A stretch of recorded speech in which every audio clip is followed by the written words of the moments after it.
When I came to LA, I knew nothing about how the music industry worked. I came here really blind. You were very young though, too. Yeah, I was 17. They said, hey, we're gonna give you a couple $1,000,000. Business and money really started becoming like a huge thing in my head when I started making money from music. I kind of had to boss up and be like, okay, I need to take control of my own career, because if you don't, someone else will. Do you think sad songs have the power to keep wounds open? Anyone can go make a generic pop song. I don't want to do that. We're both Assyrian.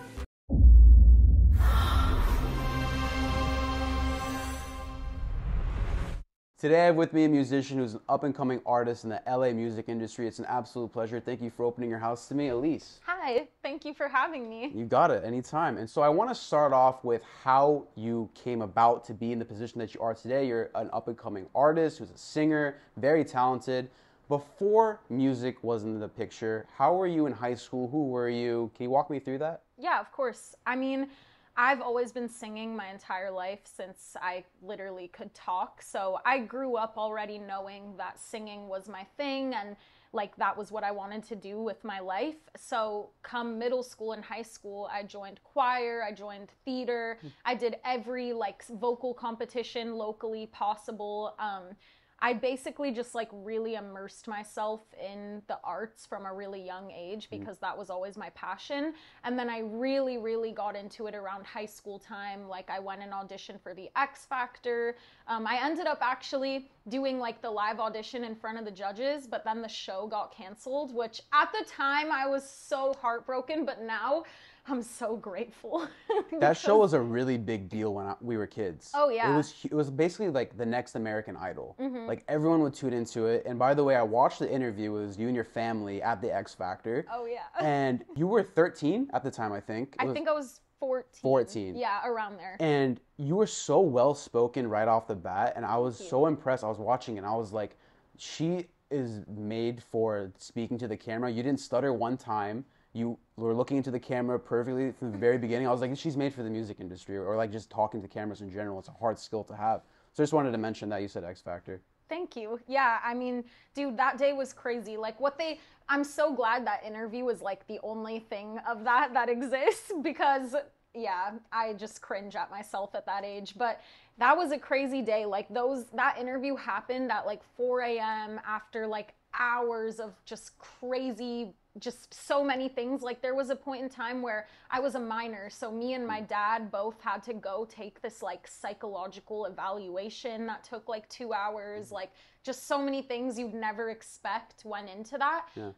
But yeah, I mean, at this point now, I'm kind of happy that didn't pan out, because I'm not sure what that would have meant for my career or how different things would be now. So yeah. Did it help your career to be on the X Factor at a young age? I don't think it really did much, because it never like actually aired. So I don't think it made a big impact, but I'm grateful for the way things panned out. So Got it. Yeah. So let's say music wasn't in the picture. What are your interests? Who are you? Where would your life be if music wasn't the route to go? That's a crazy question.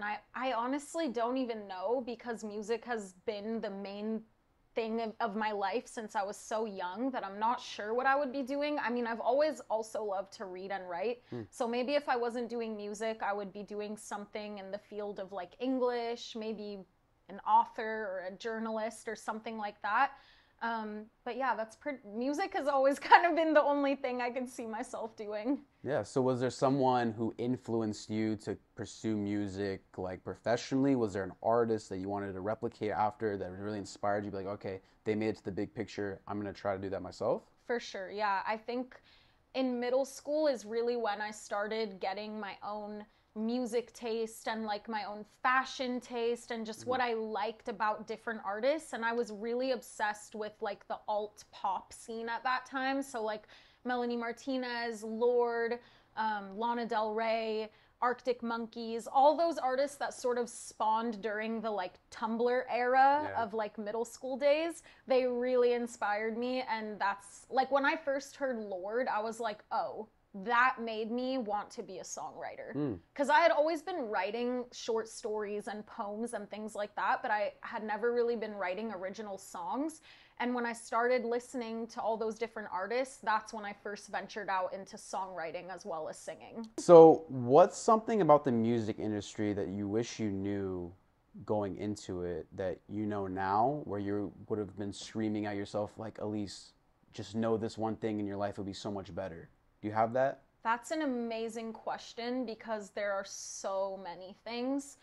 It's hard for me to even pinpoint one specific thing, but I don't know. There's a lot. I think when I came to LA, I knew nothing, like literally nothing about how the music industry worked. I came here really blind. You were very young, though, too. Yeah, I was 17. So Yeah. I was fresh out of high school. I moved down here. I didn't know anyone. I didn't know how the music industry worked. Like, I thought I could go sing for a famous person and they'd be like, come on, let's go. And you're Right. going to get a record deal.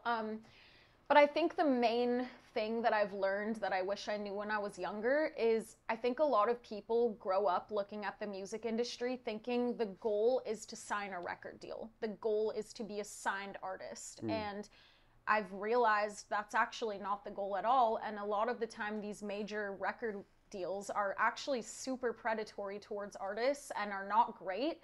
And we live in the age where anyone can make music from their bedroom and drop it by themselves. So I think the main piece of advice I would give myself is don't chase the big deals. Don't chase like the one-time sum of money that seems really amazing because it's going to come back to bite you. Yeah, and I actually have a personal anecdote about that. I have a really good friend who does rapping, and there's a Canadian label that reached out to him, and they said, "Hey, we're gonna give you a couple $1 million," but the royalties that they wanted was like 70% of his music. So it's like that's what you mean by the predatorial. They want the big chunk of your music for the rest of your life.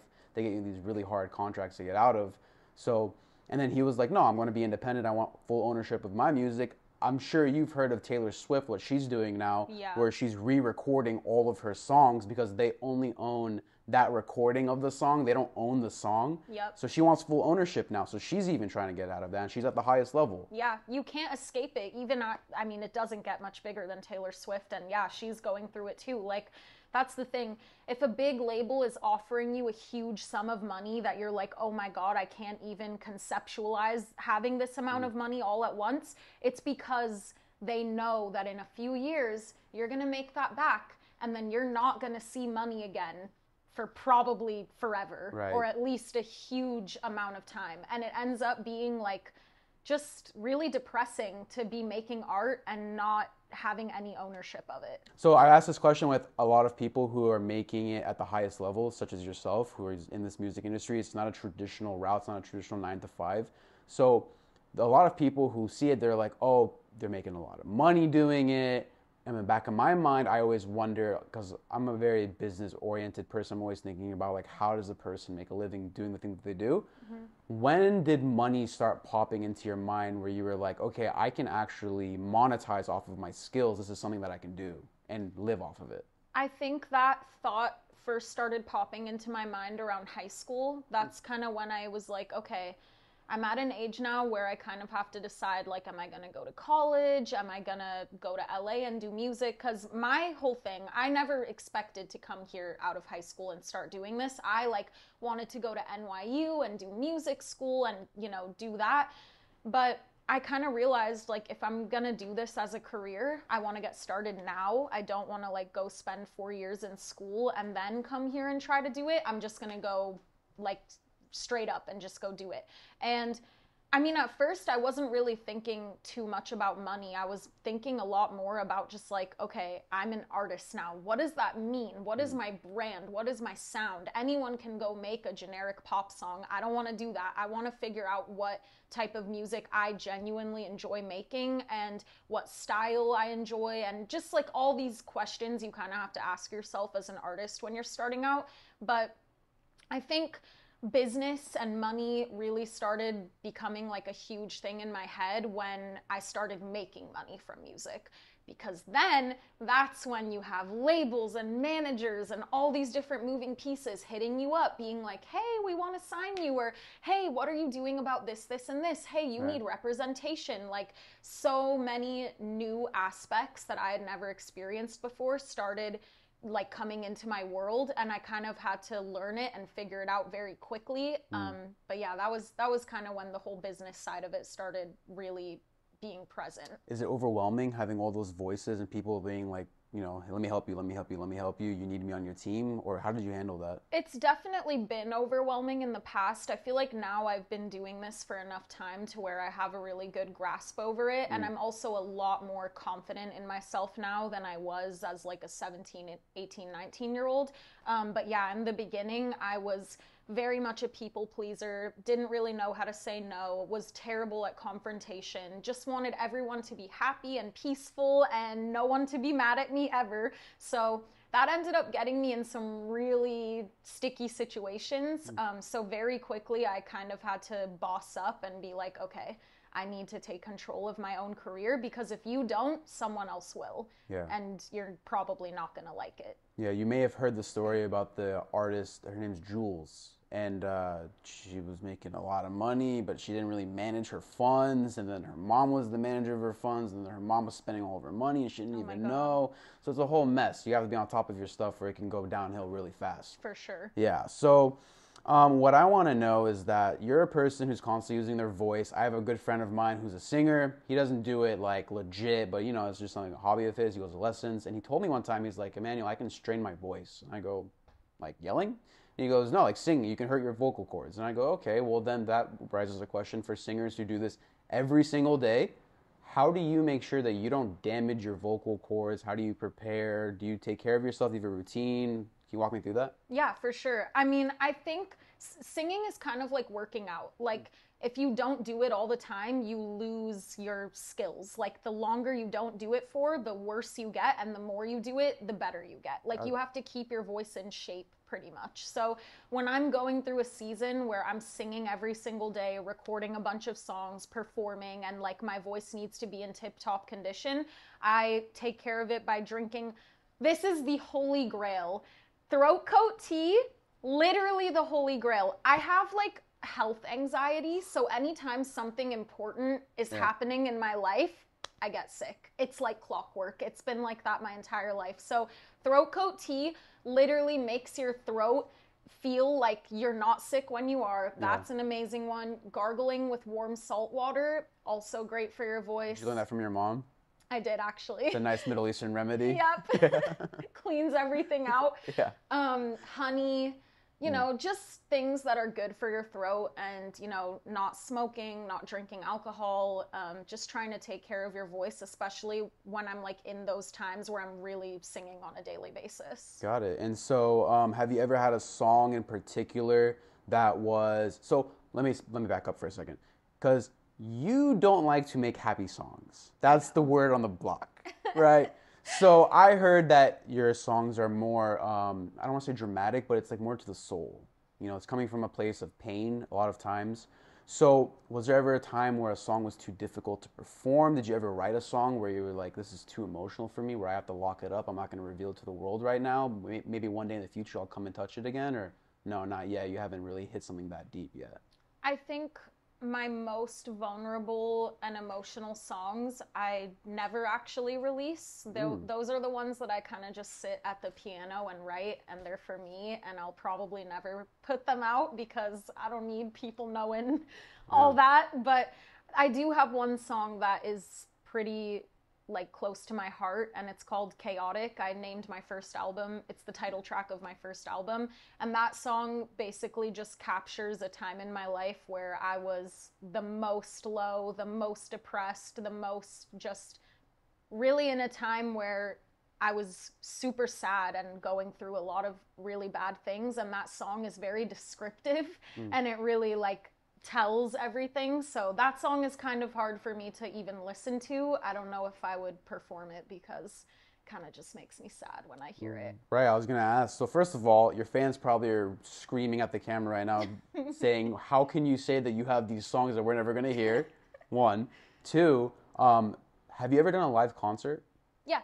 So, have you ever almost gotten too emotional? Not chaotic, but like let's say another song, where you felt like that part coming out of you, where you almost, you know, mess up the performance because it was getting a little too close to home, or I don't know. I haven't really experienced that yet. I feel like when I'm on stage, it's very like a performer thing to kind of just turn off everything and Mm, become like I'm in performance mode right now. right. Nothing is going to shake me. I'm not thinking about emotions. I'm literally doing like a rehearsed thing that I am just going to do to the best of my ability. So and I mean, I haven't tried to perform the really sad songs, so maybe if I did, it would be a different story. Right. But I think as far as performances, I'm pretty good at like compartmentalizing. Got it. And so, are you a type of person who's very like strict on their work ethic, making sure that their songs are perfect? Are you very meticulous in the way that you make your songs, record them, perform them? Yes, You absolutely. are? My Okay. manager like makes fun of me because I'm such a perfectionist to the point where, for example, last year in 2022, I think I made 100 something songs, like maybe 115 or 120. It's a I lot. released two. Oh, wow. Yeah, my What's the reason? standards, just my standards. I want to make sure if I'm going to release a song, it needs to be something that I'm obsessed with, that I'm like, this is the best I could do. I couldn't do better. It doesn't feel like I like it, it feels like I love it. So Mm, I have a very high standard for myself, but I also think people don't realize that most artists actually make like 50 times more songs than they ever drop. right. So it's not that unusual. Yeah, sure. Like they say Juice WRLD, like, his music's still dropping. People are like, how is he still dropping music? I'm like, dude, he recorded thousands of songs, I'm sure. and Yeah. yeah, they're just getting leaked now. But so the reason I asked that question is now when you're performing on stage, right? Where does the line be drawn for you where it's like you're on stage, you want to have fun performing, right? You want to give this performance, enjoy your time there, but also you got to think about the people who paid to go see you. You got to make sure you're giving your best for them. So you got to kind of also lean off of the fun and focus on performing the best, hitting the notes correctly, timing, all that good stuff. How do you balance having fun and performing your best? I think for me, it just is fun to perform my best. Like Mm, at the end of the day, this is a job. And if somebody is paying money, or even if they're not paying money, even if they just came to see me, I need to make sure that they're not leaving anything but like super happy and excited about what they just saw. And that pressure is the fun for me because I'm mm. like, okay, I have to hold myself to this super high standard and I'm just gonna work to make sure that I meet it. And that's like the joy of it. So you do like pressure then against you? Oh, I only thrive under pressure. Really? Okay. Yeah. So if you had a very lackadaisical life, no stress, you don't think you'd be that motivated to make your music? I think even when I have like one day where I don't have anything to do, I'm terrible with free time. It makes me anxious and depressed, and I feel like I'm the laziest person alive and I need to be doing something. Yeah. Being raised by a Middle Eastern mom will do that to you. Hence the name Lazy Intellectuals for my brand. I completely understand. I'm the same way. I'll get all my stuff done. I'll be sitting there like, okay, I guess I got to go read 100 pages or something because I just don't feel productive. I need to make sure I'm feeling productive constantly. It's a bad thing. Yeah, Sometimes you it's not gotta, the yeah, healthiest. you gotta realize when to wind down and relax or you're gonna get burnt out, right? Yeah. So, okay, you move to LA, you're here alone. Your mom comes and visits you once a month, or she comes out as often as she possibly can to make sure you acclimate to the culture and the area well. You're a 17-year-old girl out here in a big city. Yeah. You don't know too many people at the time, and I heard that you were reaching out to people, trying to make friends here, reaching out to social media people, managers. When you finally get the manager to respond back to you, right? Do you have a catalog of songs that you record ready to go to send to them, or do you just kind of work on it in a base to base? How did you build those relationships up? How did you advertise yourself when you finally contacted them? Can you walk me through that? Yeah, it's kind of like a weird, it didn't really happen in a typical way. It was more actually when I first came here, I didn't have any original music yet. I was just singing at that point. I was like, all I want to do is sing. So I was posting covers on Instagram and YouTube constantly. Instagram was a different ball game at the time, and like that was during the days when there were just pages that would be like singers, that was the username, and Yeah. they'd post your video and have 10 million followers and you'd be like, holy shit, that's crazy. So me posting covers is actually what started gaining the attention of like different music industry people. And once I started making connections and just sort of meeting people through the internet, that's when I was like, okay, I can go to studios now. I can work on my own original music. And yeah, that was kind of how that happened. So who were the first few big people that you got in contact with where you were like, okay, this is a good relationship to have, and they really helped you up to the next level? I'd say, I mean, I met a lot of people before I ever got to this point, and I think it's a rite of passage for music industry people to go through like a few bad eggs and get kind of manipulated by older people, especially me as a teenage girl. Like, I met a lot of not great people, but eventually I did start meeting good people who weren't trying to screw me over. And like, for example, I met Ghazi, who's the CEO of Empire, which is a label based out of the Bay Area. And he was one of the first people in the industry to really like push me in the right direction and care about me. So that was amazing. But yeah, before that time, which was around 2020, I had met many just not great people. Got it. And what was the point where you really started taking off that social media? Was it a certain song that you released? Was it a person that you met? What, can you walk me through that too? I mean, my social media started growing before I ever dropped original music, and that was because of the covers and just me like singing all the time on social media. But once I started actually dropping music did I start dropping music in 2018? But yeah, once I started dropping in 2018, that was when I started gaining like more fans and people who liked my music because I actually had original music to give them. So I would say 2018 is when that started changing for me. Got it. So just before we continue on, I actually have something for you that I want to give you. Oh my gosh. And so you brought up chaotic, and I just want to do something special to commemorate this moment. Your first 3 big works of art, I wanted to make sure that I got them all on one page for you. Oh my God, So that's beautiful. I just wanted to commemorate this day. Our date of the interview is right here. My logo's on the bottom right, Lazy Intellectuals, and then I don't want to copy or plagiarize your artwork. This is amazing. Your art right here, and then there's even a little something inside for you all as well. Wow, I love this so much. Thank you. I'm literally gonna hang this on my wall. This is amazing. Is it a vinyl? It's a blank vinyl, but it is, yes. Wow. Oh, thank you so much. Yeah, you got it. No problem. I love this. That's super cute. You like did all the cover arts together too. Yeah. That's sick. Combine all of them, and then even the vinyl has the cover arts on it as well. Oh, wow. Oh, let me pull out the vinyl so I can see. I didn't even notice the Did It Hurt cover art on the side too. There's like adhesive on the back. Oh my God, thank you. Yeah, no problem. That's so sweet. You got it. I need to get an actual record player now because I just don't have one. Thank you. You got it.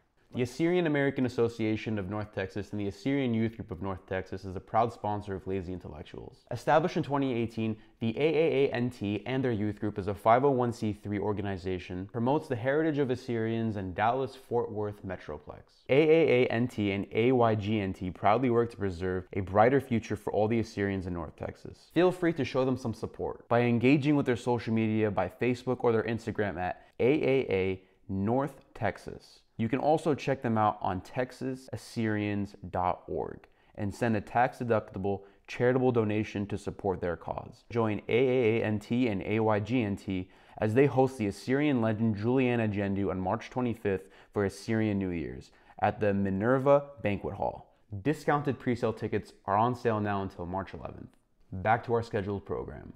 We all see supermodels and athletes and think, man, if I could eat what they're eating, I could have a body just like theirs. Well, now you can. With this amazing recipe e-cookbook, you can get a digital download with 38 amazing pages, all written by Chef Presley himself, that he used these recipes for his 200-pound weight loss journey. Train like Tyson Fury and share his favorite lunch exactly the way it's made and prepared for him by Chef Presley himself. Fighters of all kind eat these same exact dishes, even a knockout taste that Errol Spence Jr. approves of. Fighting's not your style? That's cool. Too barbaric for your civilized taste buds? How about you taste what country musician Brantley Gilbert's favorite meal is?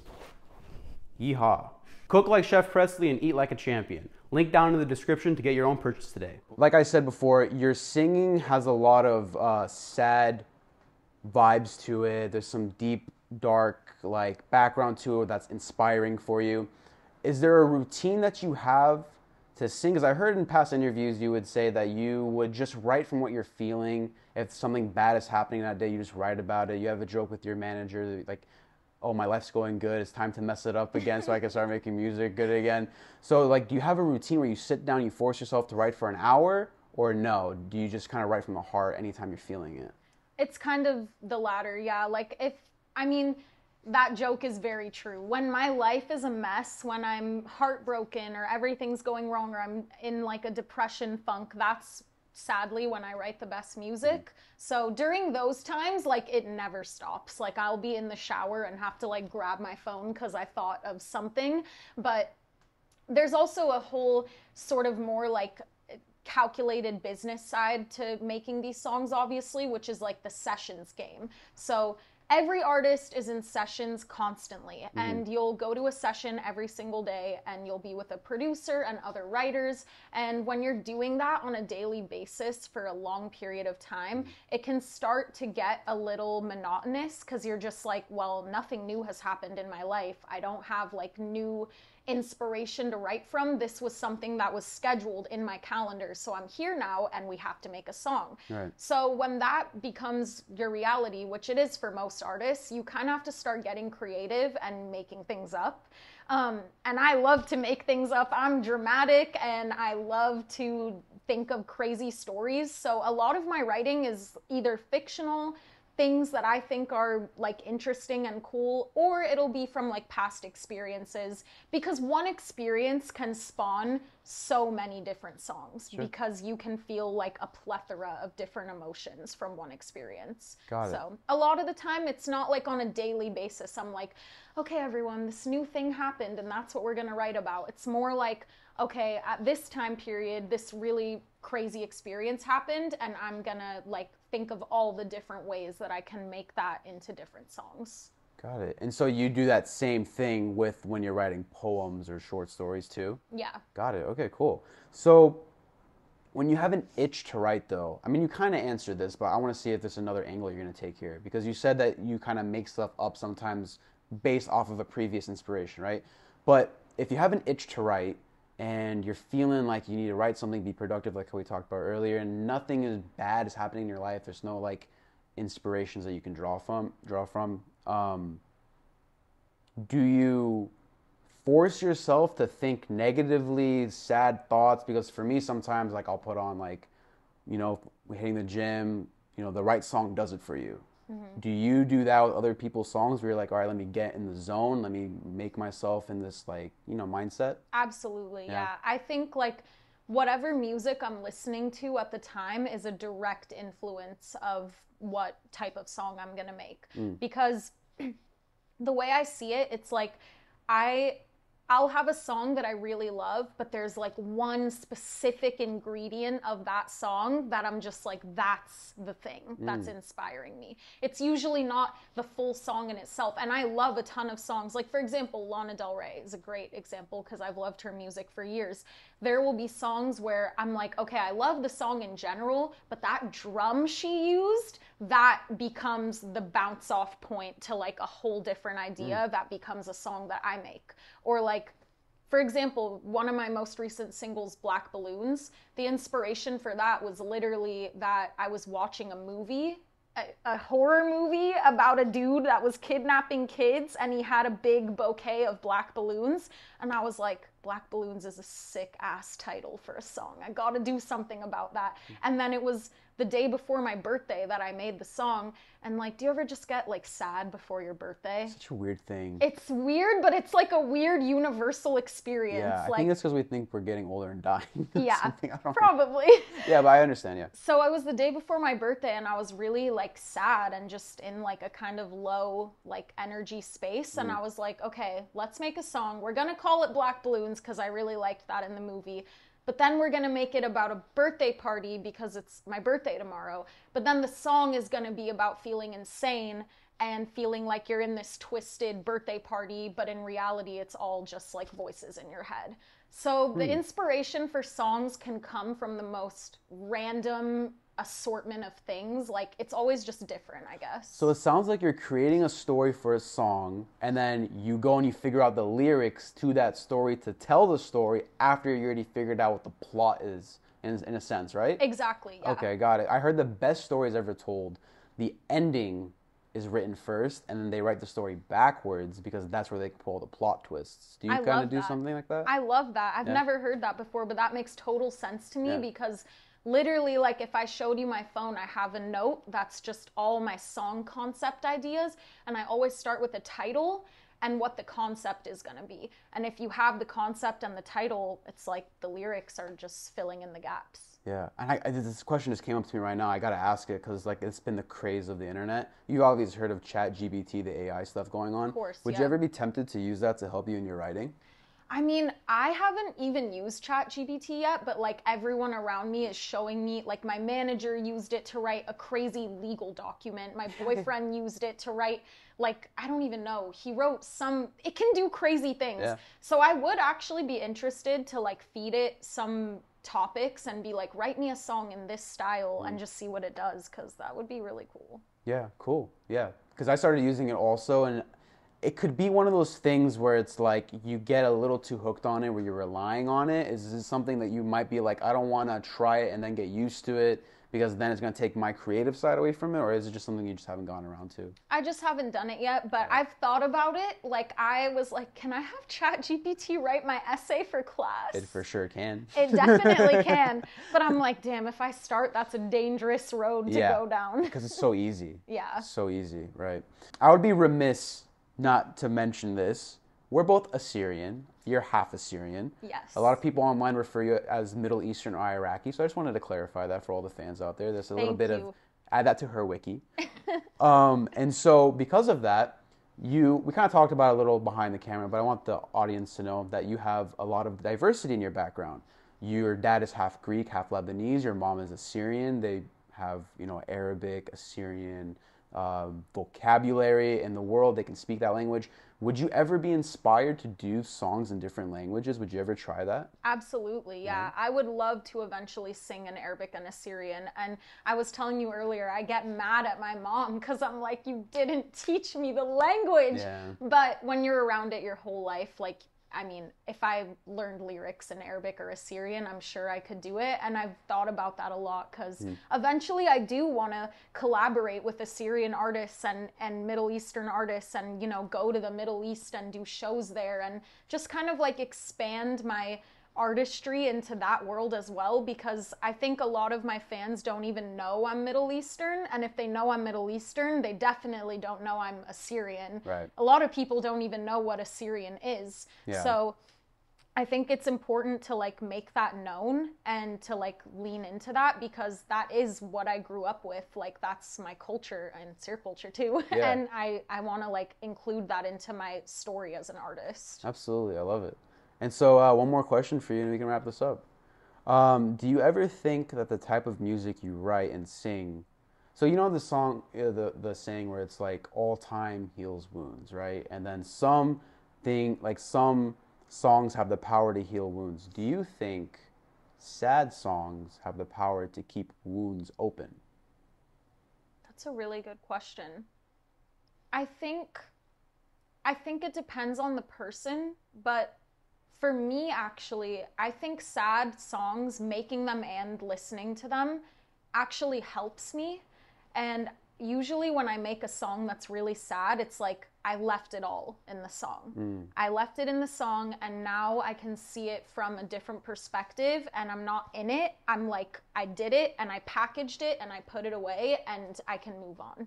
If I have a really sad experience, whether it's like a friendship breakup or a romantic breakup or whatever it ends up being, and I don't like release it into art, it sticks with me. So that's like really important thing for me to do personally. But I also think it's really easy to ruminate in your sadness and listen to sad music and just kind of like romanticize the idea of being sad, which I've done a lot in my past. So I don't know, I think it kind of goes both ways. Yeah, that's really interesting that you say that because for me, I think we mentioned Juice WRLD earlier, right? I'll use that as an example. He made some amazing songs. His first one, Goodbye, Good Riddance, or something like that. Yeah. I had to delete it because like I would listen to it and it was so good. I was so like in loving it, repeating it, and but I found myself being like down a lot while listening to it, and I was like, I gotta get rid of this, so I deleted it, and I found myself in a better mood more often. So that's why I asked that question because I feel like sometimes,